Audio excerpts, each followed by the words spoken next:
हिंदी में यूपीएससी की तैयारी से संबंधित प्रोग्राम्स को देखने के लिए सब्सक्राइब करें स्टडी IQ-IAS हिंदी। नमस्कार, बहुत बहुत स्वागत है आप सभी का स्टडी IQ-IAS हिंदी में। मेरा नाम है अतुल जैन। दिल्ली की सरकार और केंद्र सरकार के बीच जो एक तनावपूर्ण संबंध हैं वो मेरे ख्याल से अब किसी से छुपे नहीं हैं। हर कोई जानता है कि दिल्ली का जो शासन प्रशासन है, दिल्ली की सरकार जो है और केंद्र के बीच संबंधों में एक इतनी गिरावट दर्ज की जा चुकी है कि शायद उसको भर पाना अब बड़ा मुश्किल काम है। तो अब एक नए मुद्दे पर एक बार फिर से दिल्ली की सरकार और केंद्र सरकार जो है उसके बीच में विवाद के लक्षण निकल कर आ गए हैं। और इस बार जो मामला है वो क्या है, राष्ट्रीय लघु बचत फंड जो है उससे ऋण लेने के मामले में इस बार ऐसा प्रतीत होता है कि दिल्ली सरकार और केंद्र सरकार एक बार फिर से आमने सामने आने वाले हैं। यह मामला क्या है आपको मैं अगले कुछ मिनटों में समझा दूंगा। बहुत ही सिंपल सी चीज है, ज्यादा टेक्निकल होने की कोई आवश्यकता नहीं है। सिंपल बातों को समझ लेंगे उतना हमारे लिए काफी है। चर्चा शुरू करने के पहले आपको बता दूं, अगर आप यूपीएससी की तैयारी के लिए कौन सी किताबें पढ़नी है इस बात को लेकर चिंतित हैं तो आप हमारी 18 किताबों का सेट जो है वो 4099 रुपए में, यानी कि मात्र 4100 रुपए में एजे लाइव कोड लगाकर खरीद सकते हैं। अगर आप इन किताबों को खरीद लेंगे तो आपको अन्य कोई भी पुस्तक खरीदने की आवश्यकता नहीं पड़ेगी। सारी तैयारी आपकी इन्हीं पुस्तकों से हो जाएगी। साथ के साथ अगर आप एनसीईआरटी की किताबें पढ़ना चाहते हैं तो हमारी 5 एनसीईआरटी की किताबें हैं, हिस्ट्री, ज्योग्राफी, पॉलिटी, इकोनॉमिक्स और साइंस एंड टेक्नोलॉजी। इन 5 किताबों को आप एजे लाइव कोड लगाकर मात्र 1100 रुपए में, 1099 रुपए में आप खरीद सकते हैं। तो एजे लाइव कोड लगा के जो भी आपको खरीदना है आज ही ले लीजिए ताकि आपकी तैयारी जो है वो एक सही आकार प्राप्त कर पाए। चलिए अब एक बार जल्दी से चर्चा को शुरू करते हैं। तो भाई हुआ क्या है कि दिल्ली की सरकार ने, जिसकी मुख्यमंत्री अभी आतिशी जी हैं, तो दिल्ली की आतिशी सरकार ने क्या किया है, केंद्र सरकार से अनुमति मांगी है कि हम राष्ट्रीय लघु बचत फंड से, राष्ट्रीय लघु बचत fund, national small savings fund, राष्ट्रीय लघु बचत फंड से हमको 10,000 करोड़ रुपए का ऋण दे दीजिए। यह मांग इन्होंने जो है केंद्र सरकार से की है कि हमको 10,000 करोड़ का ऋण जो है वो राष्ट्रीय लघु बचत फंड से चाहिए। यह मांग दिल्ली सरकार ने केंद्र से की है। अब देखिए होता क्या है, इसके पहले कि आप लोग इसको किसी अन्य सरकार की फिजूल खर्ची से जोड़ें, या जिस तरह से मैं देख रहा हूं बहुत जगह इस पे चर्चा चल रही है, सरकारों का ऋण लेना सामान्य प्रक्रिया है। इसमें कोई भी सरकार देश की ऐसी नहीं होगी। और यह मैं अक्सर देखता हूं न्यूज चैनल्स पे भी चर्चा होती है, पर आपकी सरकार पे तो इतना ऋण है, आपकी सरकार पे तो उतना ऋण है। जितनी भी देश में सरकारें हैं सभी ऋण से चल रही हैं और ऋण से सरकार चलाने में कोई बुराई नहीं है। एक विकासशील देश में जब आप विकास करना चाहते हैं तो आप ऋण लेते हैं, इसमें कोई समस्या नहीं है। प्रॉब्लम क्या है, दिल्ली में एनएसएसएफ से इससे ऋण लेने में दो तरह की चीजें हैं जिनको लेके आपत्ति की जा रही है।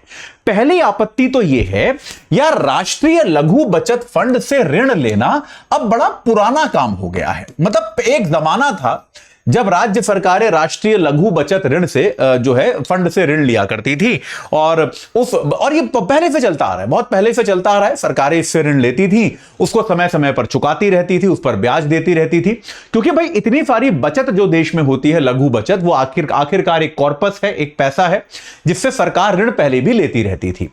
लेकिन यह तब की बात है जब भारत में वित्तीय बाजार का ज्यादा विकास नहीं हुआ था।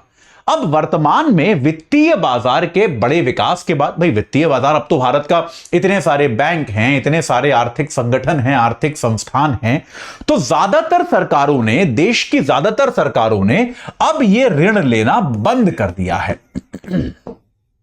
और इसका कारण यह नहीं है कि सरकारों को ऋण की आवश्यकता नहीं है। ज्यादातर राज्य सरकारों को यह लगता है कि यार इससे सस्ता ऋण, क्योंकि राष्ट्रीय लघु बचत फंड से आपको ऋण महंगा मिलता है और सरकारों को ऐसा लगता है कि जितना ब्याज हमको राष्ट्रीय लघु बचत फंड में देना पड़ रहा है उससे सस्ते दरों पर तो हमको बाजार में ऋण मिल जाएगा।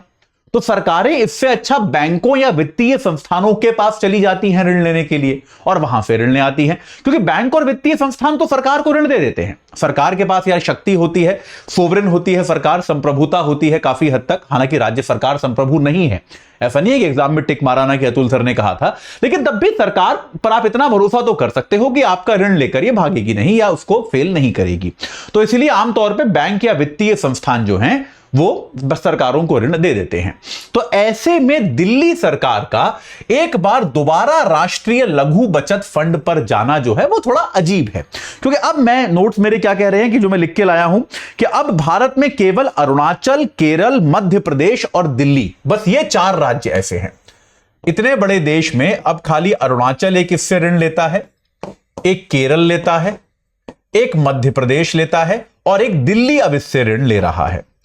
बाकी सभी राज्य जो हैं वो इससे ऋण लेना बंद कर चुके हैं। बाकी सभी राज्य जो है वो बाजार आधारित दूसरी व्यवस्थाओं से ऋण लेते हैं, जो कि मेरे ख्याल से एक बेहतर अप्रोच भी है, एक बेहतर तरीका भी है कि आप जो है, आपको जो ऋण लेना है, आप बाजार में अवेलेबल दूसरे इंस्ट्रूमेंट से ऋण लीजिए, बाजार में उपलब्ध दूसरे स्रोतों से ऋण लीजिए, इसके पीछे मत भागिए। पहला कारण तो यह है। और इसमें क्या कहा गया, केंद्र सरकार ने भी दिल्ली सरकार को ऑफर किया था कि आप चाहिए तो इससे ऋण लेना बंद कर दीजिए और इसको छोड़ दीजिए, पर अगर आप ऋण लेते रहते हैं फिर आपको 2039 तक लगातार ऋण लेना पड़ेगा। और दिल्ली सरकार अगर इससे ऋण लेने की बात कर रही है, यानी कि अगले 15 साल के लिए वो कमिट कर रही है कि वो जो है ज्यादा दरों पर ऋण लेने वाली है।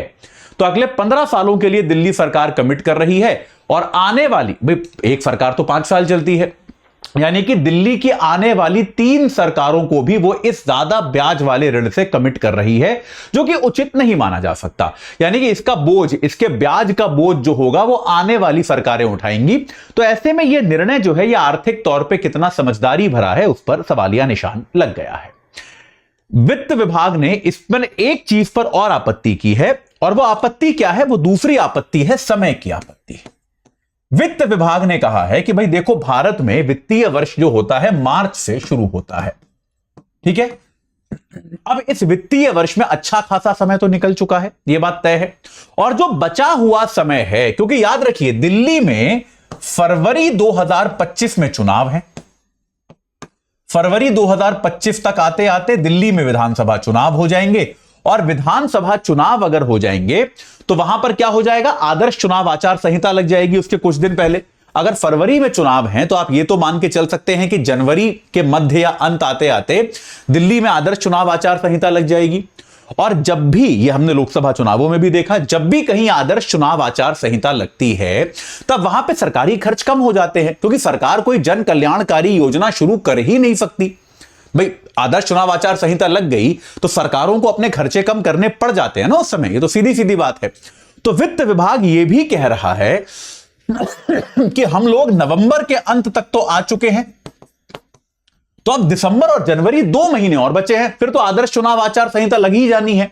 तो अगले 2 महीने के लिए आपको ऋण की ऐसी क्या जरूरत आ पड़ी कि आप राष्ट्रीय लघु बचत योजना से, उस राष्ट्रीय लघु बचत फंड से ही ऋण लेने के लिए आ गए हो। मतलब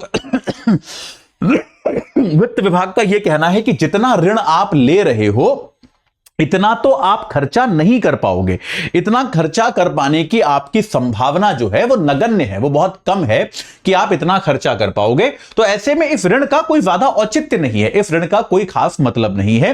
और इस ये बात कहकर वित्त विभाग ने दिल्ली सरकार को यह ऋण देने के खिलाफ उन्होंने अपना मत दिया है, लेकिन तब भी दिल्ली सरकार ने इस ऋण के लिए अप्लाई किया है, इस ऋण की उन्होंने मांग करी है।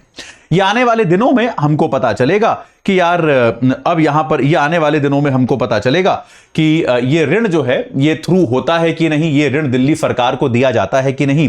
संभावना ये जताई जा रही है कि दिल्ली में अब जो चुनाव आने वाले हैं फरवरी में, उसके पहले शायद सरकार बहुत खर्चा करना चाहती है, उसके पहले सरकार बहुत सारी जन कल्याणकारी नीतियां शायद शुरू करना चाहती है, और उसके लिए पर्याप्त वित्त हो, इसके लिए सरकार ये ऋण ले रही है। तो ऐसे में निश्चित तौर पे ये मामला राजनीतिक आने वाले दिनों में होगा, इसको लेके वाद विवाद होगा, लेकिन इसकी तकनीकी बातें जो हैं वो हमको पता होनी चाहिए। राजनीति को हम छोड़ सकते हैं, वो हमारे काम की नहीं होती। चलिए, तो अभी के लिए इतना ही, जब इसमें आगे कुछ होगा तो आपको फिर बताऊंगा। जाते जाते आपको फिर से बता दूं कि एनसीईआरटी की 5 किताबों का सेट सिर्फ 1099 रुपए में मिल रहा है। ये 5 किताबें पढ़ लोगे, एनसीईआरटी की सारी काम की चीजें हैं, बेकार की चीजें हटा दी हैं, इनको पढ़ लोगे, एनसीईआरटी का प्रॉब्लम सॉल्व हो गया। और ऐसे ही इसी तरह से अगर आप लोग जो है ये सोच रहे हैं कि यूपीएससी के लिए कौन सी पुस्तकें पढ़नी है, तो हमारी 18 किताबों का सेट है। 4099 रुपए में आपको ये सेट जो है मिल जाएगा। और ये सेट अगर आप 4099 रुपए में ले लेते हैं तो आपकी तैयारी जो है एक तरह से पूरी तरह से कवर हो जाएगी। आपको इनके अलावा कोई पुस्तक नहीं खरीदनी पड़ेगी। इस चर्चा से जुड़ने के लिए आप सभी का बहुत बहुत धन्यवाद। हिंदी में यूपीएससी की तैयारी से संबंधित प्रोग्राम्स को देखने के लिए सब्सक्राइब करें स्टडी IQ IAS हिंदी।